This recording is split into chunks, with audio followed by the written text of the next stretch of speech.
Bruchim habayim, morai v'rabotai, welcome everyone. We are continuing on Shulchan Aruch Orach Chaim at the beginning of the Hilchot Shabbat, Siman Resh Mem Het, towards the end. We're doing the last Seif Vav of Shulchan Aruch. Im afu enam Yehudim betanur shel Yisrael b'Shabbat. What do you do if the Goyim used a vessel of a Jew to produce something on Shabbat, not necessarily with his agreement even? Al korcho, even against his will. They only used it on Shabbat, and now they're giving some of the produce, so to speak, some of the bread that they baked to the Jew as a payment. Now that, of course, will be Schar Shabbat problem, because they didn't work during the week. If they would do this during the week and on Shabbat, and they would pay a subtotal of payment that would cover the payment for the weekdays and Shabbat, that would be mutar, as we mentioned before and discussed this at length, of havla'ah, the concept of having an all-inclusive payment for the weekdays and Shabbat, that would be mutar. But here we're talking about the scenario in which they only worked on Shabbat, and they are paying something. It doesn't have to be only a loaf of bread, but even if they're paying cash or any other payment, for form of payment, still would be asur to use that on Shabbat. V'yesh omrim. Now, so he says, the Shulchan Aruch writes, it's asur lehanot mimenu. You cannot use this on Shabbat. Now, this means, based on what we discussed before, that forever you cannot use it. As Shabbat, you cannot use it forever, mamash forever, right? Kaf HaChaim brings this here in Od Lamed Gimel, in our Siman, and there's a discussion whether or not you could give this money to tzedakah. Imagine they give you $100 for Schar Shabbat, right? Someone didn't know and he charged Schar Shabbat, right? When they didn't have to, they didn't have the heter to do so.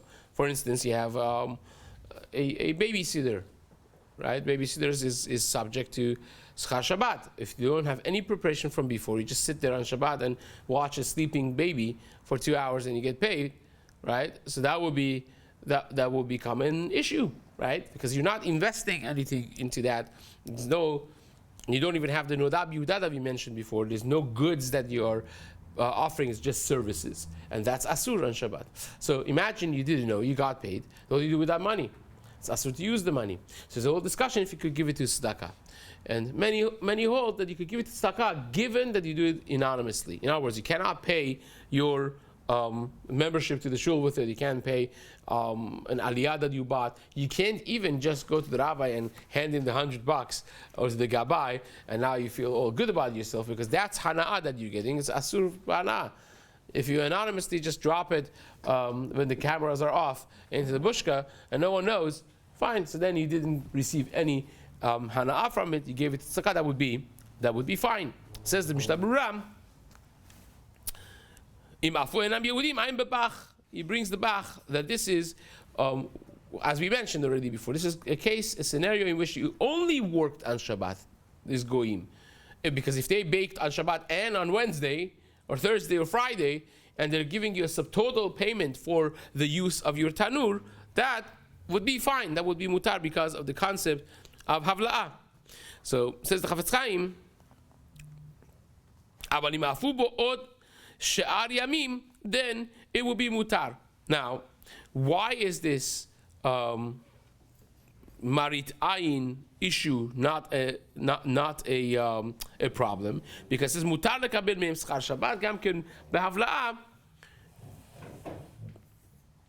And the Chafetz Chaim says, even if it was not bal korcho, even if you made a mistake to let them use your tanur on Shabbat, right? They asked you and said, oh, whatever, right? So you made a mistake. You should not have let them done that on Shabbat, and you did. Now they used it on Thursday, Friday, Shabbat, and they're paying you a subtotal of $300 for the use of your tanur. You could take that because it's havla'ah. Even though that you did something, you did an avera, you did something wrong. The after asa isura b'mashi yishalahim. Even though that you did an isur to let them use your tanur on Shabbat, still, mikol makom, b'di'eved, and the esor scharo. B'di'eved, the schar is not an issue. Why? The ha'isur bazehu rak mishum marit ayin. It's not be'etzem asur, because you have nothing to do with this job that they did. It's not your business. They're not your shaliach. They're doing it for themselves. The reason you have to stop them and not let them do it is because what they're doing is marit ayin. The onlooker would say, well, Reuben, let him do this. Must be that Reuben has a business with this guy together. They're partners on Shabbat. That's marit ayin. It looks bad. It looks like the Jew has benefit in this. It looks like the Jew has hired this guy or partnered with this guy, and therefore it's a problem. Now, anything that is a problem of marit ayin, but the evid, what are you going to fix? By saying him that you can't use it, what exactly are you going to fix? Fix nothing. So therefore, but the evid, by something that mi'ikaradin was fine, and the only issur was marit ayin, we don't make the totza'ah of that asur b'hana'ah. So therefore, you could benefit from it, despite the fact that you did an isur, letting him do what he did. Siman, we discussed this once before in the last Siman, if you remember. Now, if you remember, we discussed, according to Maran, this will be a problem, right? This is only Berura l'shitato. According to Maran, even in this case, the schar would be asur. Those who remember the discussion we had at the end of Rosh Gimel, we mentioned that in Bet Yosef it's pretty clear. Rabbi Yehuda Ayash in his Teshuvah, Bet Yehuda, and others as well, they point out that Maran Bet Yosef does not hold of this whole thing. According to him, it will be asur across the board. So again, that's something to be mindful of, trying to track back the paper trail of Mishnah Berura being, aligned with his shita back in Rosh Gimel, and of course, according to Maran, this will still stay a problem. So it says.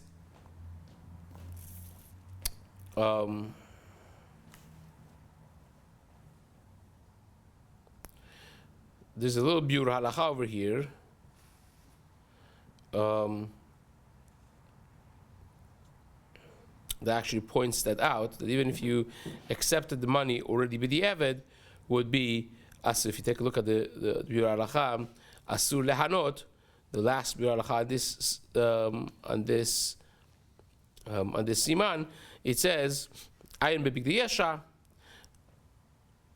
on the Mordechai, she'omer sham lechad girsa, the dafka lechatchila asur lo lekabel schar Shabbat.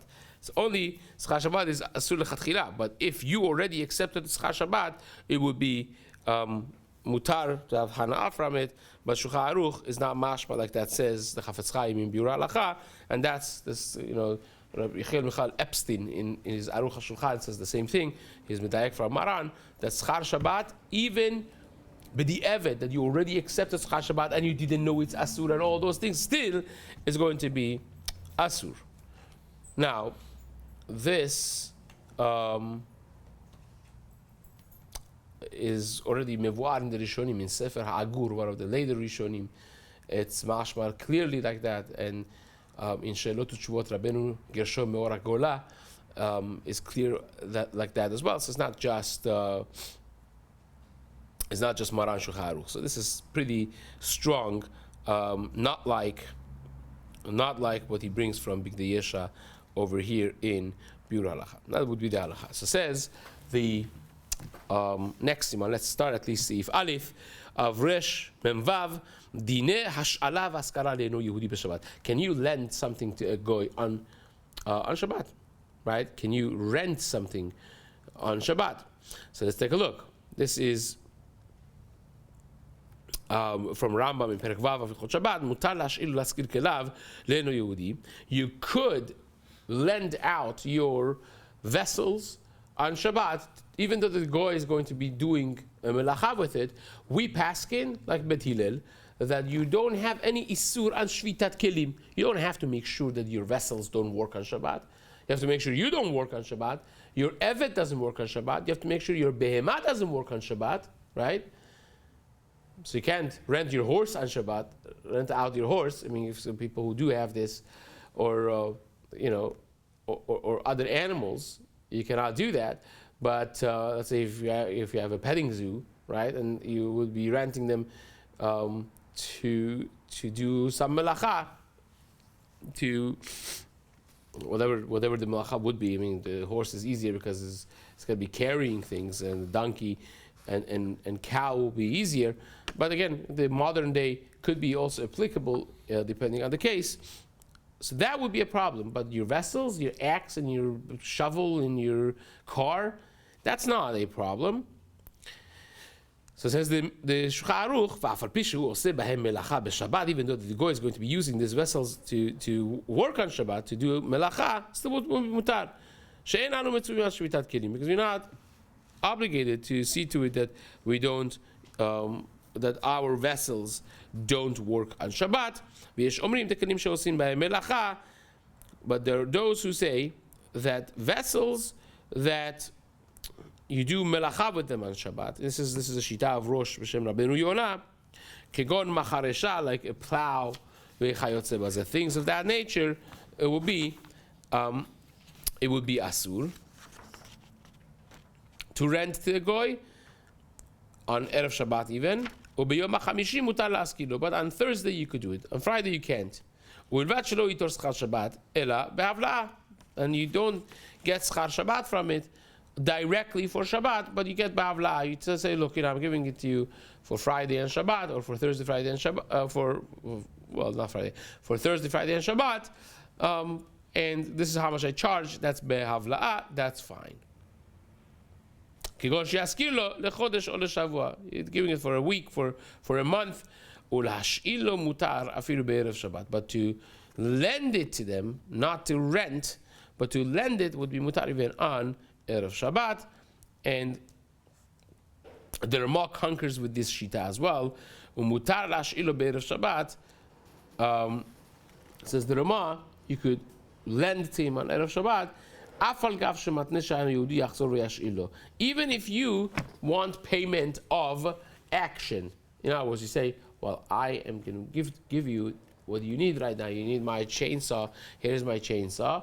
But next time, I need a tractor. I need I need a tool. I want you to also be mindful that we have like a give and take relationship over here. So because you're not actually charging him for anything, that's not haskara. It's not schirut. The fact that you're mentioning that I want this to be reciprocated, that's not necessarily a payment, and that would be just fine. So it says, the Mishna Berura,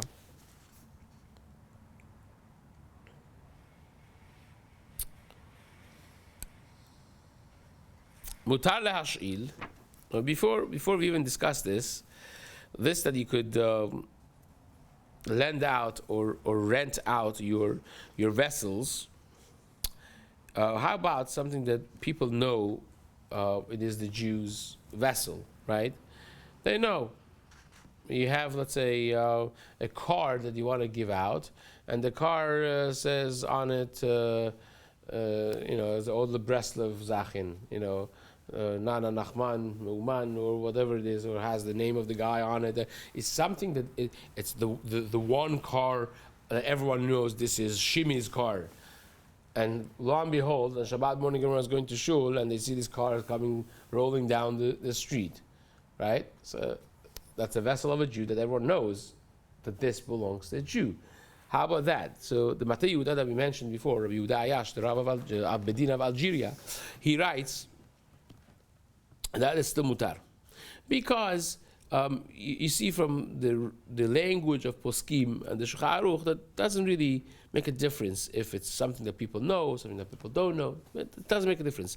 You're not mechuyav on shvitat kelim. You can rent them out. People are not going necessarily to think that you hired somebody to come drive your car for you, right? People will say, look, he's using the Jewish guy's car, and that would be just okay as well. This is what the Kaf HaChaim writes, and Michat Kohen, many other Sephardi poskim as well. But you see from Magen Avraham and the Pri Mekadim, that is asur. If everybody knows that this is a Jewish, actually the Kaf HaChaim also is machmir at the end. So I take that back. Kaf HaChaim passes like the Magen Avraham. He brings this machloket, and he passes like Magen Avraham at the end, that if everybody knows that this is a Jewish item, then it should be machmir like the Magen Avraham and the Pri Mekadim. Fine. So that would be a machloket that is relevant. If you have an item that has, a car that the goy wants to borrow on Shabbat, and you have all the bumper stickers of your Jewish school and your family's name and so on and so on, then it will be an issue. Now, how about if your family is not clear, but they will know that this is a Jewish item. The car only has Mashiach now and Enod Milevado Efes Zulato, the Jewish bumper stickers, right? Am Yisrael Hai. But no one would know which Jew it is from. You just know that the owner is Jewish, right? The plaque is whatever it is, like I love Torah. This is in La Brea. The front plaque is I love Torah.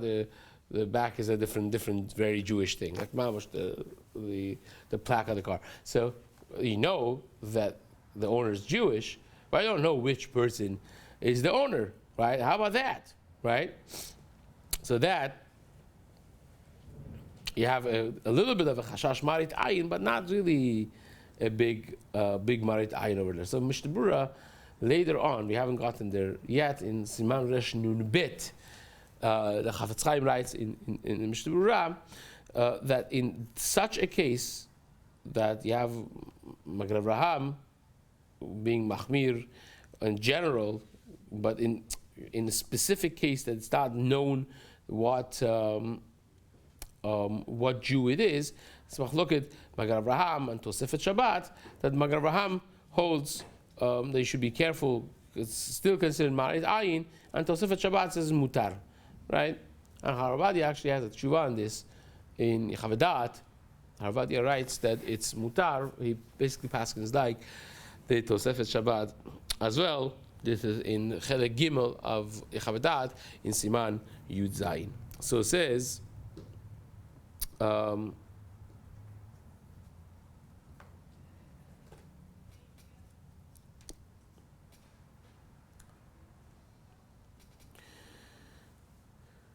Mishna Berura says, the Mishna Berura, he brings this whole back and forth that the Braita says, Lo yaskir kelav leno Yehudi be'erev Shabbat u'berevi v'chamishi mutar, that on Erev Shabbat you should not rent out your vessels to a goy, but on Wednesday and Thursday, and of course before that would be mutar. Hu mitam shvitat kelim da'asur. Maybe that's because of shvitat kelim.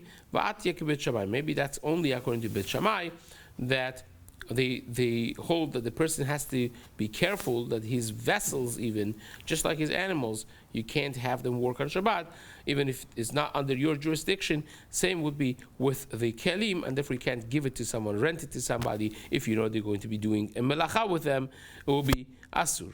Our Bet Hillel Svira Lo Shvitat Kelim En Adam Mitzuvah Alav. Bet Hillel, of course, disagrees with that, and therefore halachically we pass like Bet Hillel, and it will be mutar to rent your kelim even on Erev Shabbat, even those vessels that they do melacha with them, chainsaw and whatnot. Makom Gam Hem Svira Lo Dekol HaKelim En Heter Laskir Lak Bavla. Even they agree that you can only do it if it's done behavla, if it's done in a way that you don't get specific schar for Shabbat alone. Even if you are renting them out at the beginning of the week, still you can't say, well, I charge $50 a day, $100 a day, and then it comes out, okay, you had it for Sunday, Monday, Tuesday, you had it for 7 days, here is $350. Because then you're charging for Shabbat alone as well. But if you do a package, just like, you'll have it until Sunday, and you'll give me $300. That havla'ah would be mutar. So that's one way of understanding it, and the other is the way Rabbeinu Yonah understands the Yesh Omrim that we mentioned, the Rosh, Rabbeinu Yonah, that this Braita is not talking about Shvitat Kelim at all. This is according to everyone, not according to Bet Hillel.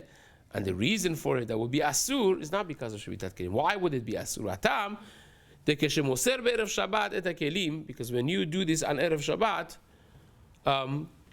and you're giving vessels that they are made for melacha, you're giving your chainsaw, And he's going to actually use it on Shabbat, the goy.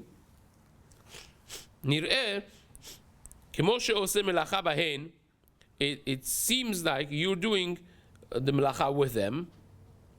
It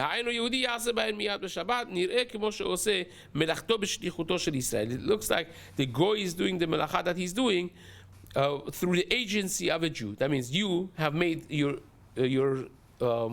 worker, the goy, your shaliach to cut down this tree or to do whatever job it is that you're doing. And that's a problem because amira la'akum, of course, would be asur on Shabbat. And even though that in Siman Resh Nun Bet, we will discuss later on that you could give skin of animal to a goy to process on Shabbat. And he decides to do it on Shabbat. That would be different, as we will discuss with Hashem in the days to come. We're out of time right now. We're going to stop here and with Hashem pick up where we left off in the next year.